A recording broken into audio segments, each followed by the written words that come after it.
Use Upper Deck hologram baseball cards at Denny. Everyone wants these cards that turn into real players. What? You said with a Grand Slam and a Coca-Cola Classic, we'd get this hologram card that makes players come to life. I said it makes... Hello, everyone. This is Glenn, Right. Dodger Town 76 Fungo. Wally Joyner. Today I'm going to be showing you a card that I would usually overlook, being that is a 5-player card. But Don Drysdale was on this card. It is in really good shape, and it was only $1.65. As you can see, the white's nice and bright. It's pretty clear. Corners are very sharp. The centering is very good. Front and back. So, it was a no-brainer. I had to pick it up for $1.65. For the sheer fact that Don Drysdale is one of my favorite players. So, what I find interesting is the other players on this card. Something I overlooked many times.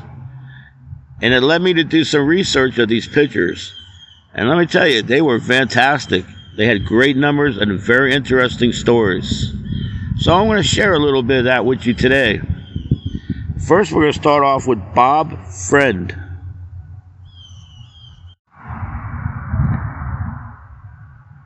Bob Friend played 16 years. He was a 4-time All-Star, 1960 World Series MVP title. He had a WAR of 40.8. He had 197 wins and 230 losses, and the ERA of 3.58.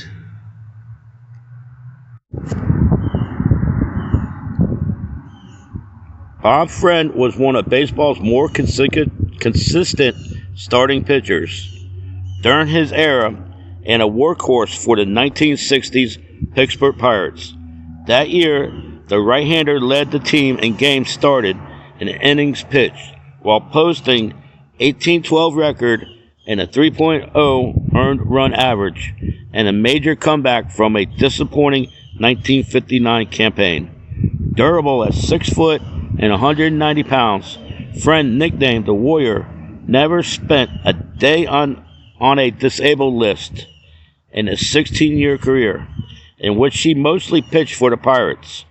At the beginning of his career, Friend's best pitches were a sinking fastball and a hard curveball.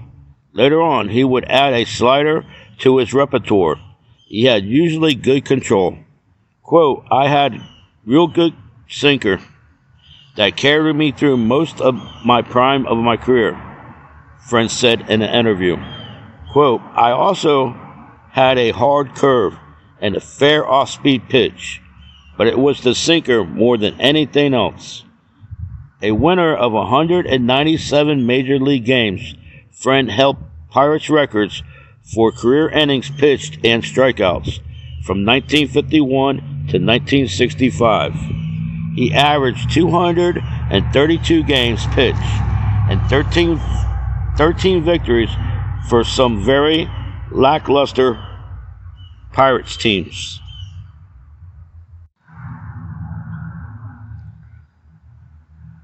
Next up is Mike McCormick. He had a career for 16 years, C.Y. Young Award, 4-time All-Star, MVP title. He had a WAR of 18.6, 134 wins, and 128 losses, and an ERA of 3.73. He was a lefty. McCormick came into his own in 1960, leading the league with a 2.70 ERA and striking out more than twice as many as he's walked. In his best game of his career on April 20th, he walked the Dodgers leadoff batter in the first, and then retired the next 13 in a row. He finished with a 2-hitter for a 1-0 victory over Don Drysdale. Pitching in his first All-Star game, he allowed only an unearned run of 2. The Giants farm director, Hall of Famer left-hander Carl Hubble, praised McCormick on his pitching instinct. His record was only 15-12. The Giants scored no more than 2 runs in 8 of his losses. The next year, McCormick's ERA was 3.20. He was the National League's 4th best, although he gave up most to home runs, and his record fell to 13-16. With McCormick and his budding star, Juan Marshall, the Giants appeared to have the core of a young, strong pitching staff. But McCormick had piled up 1,000 innings before his 23rd birthday. McCormick's left arm was permanently crooked, like Carl Hubble's was, and in 2002, he told a writer, "I love the competing. I'd play every day if I could, and that's probably part of the reason I hurt my arm. I never say no. I say, fine, give me the ball. I got him, and I loved it," unquote. And the next pitcher is Ernie Bargilio. He only played for 8 years. He had a WAR of 18, 77 wins, 74 lost, and an ERA at 3.74. Bargilio was not projected as part of the regular rotation in 1960. He came into the second game of the season on April 13th in relief and pitched 6 strong innings against the Giants in San Francisco. His first start came 4 days later in Los Angeles. He did not get through the 4th inning, walking 6, giving up 5 runs. Bargilio's next start came on May 30th, and he was matched against the Dodgers' Don Drysdale at the Coliseum. The Cardinals jumped on Drysdale for 5 runs in less than 2 innings. Bargilio struck out 8, scattering 4 hits and 3 walks in his first complete game of the season, as the Redbirds romped to a 15-3 victory. He even chipped in with 2 hits, 3 runs batted in, 2 runs scored. Manager Amos said he was thinking of putting Bargilio into regular rotation. After a bad start and loss for the Giants, however, Bargilio was back in relief for 2 games.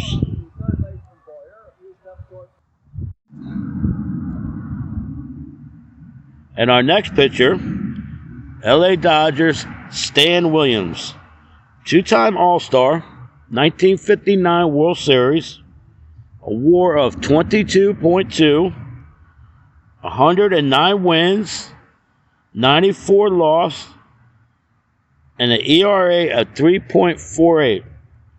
Williams was a 21-year-old who proved he could win with a 7th-place team. It was considered a big part of the Dodgers' future. His size and strength earned him the nickname Big Daddy. His penchant for throwing at batters to intimidate them earned him another name, the Big Hurt. Williams fit right in on the Dodgers pitching staff that included 2 of the most intimidating fastball pitchers of all time, Drysdale and Koufax. It is a safe bet that batters were not digging in deeply against the Dodgers. Several sources reported that Williams kept a booklet he called The List, which was a list of batters he wanted to intimidate. When he hit a particular batter, he would make a mark in his list.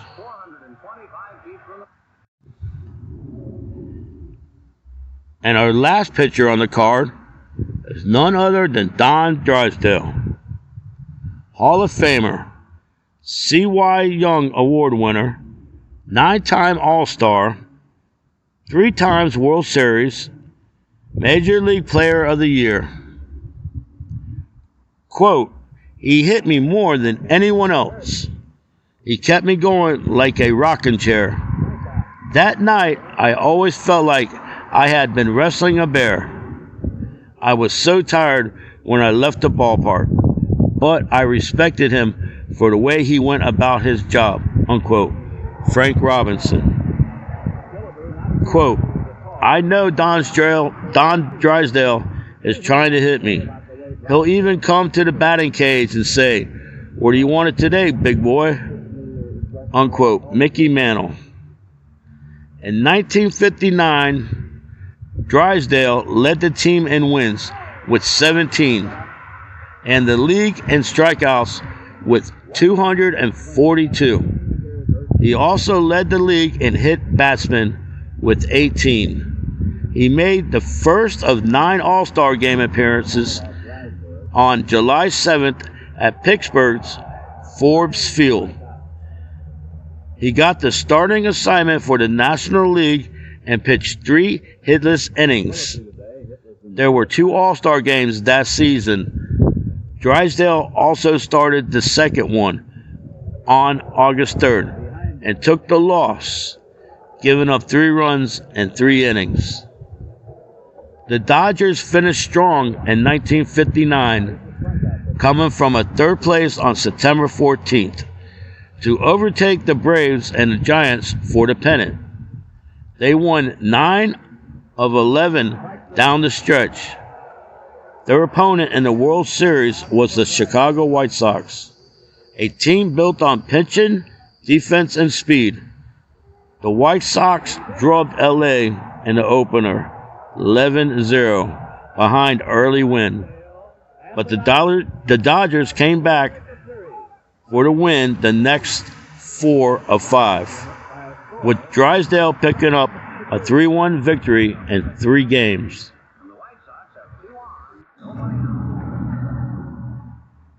There is so much information on these cards, and I feel as a true baseball fan, you must love stats, because baseball is made up of stats. And it's just, to me, it's more than just looking at pictures of men on cards. It's the history and what happened in the past. Once again, thank you for watching. Take care, everybody, and peace be upon you all.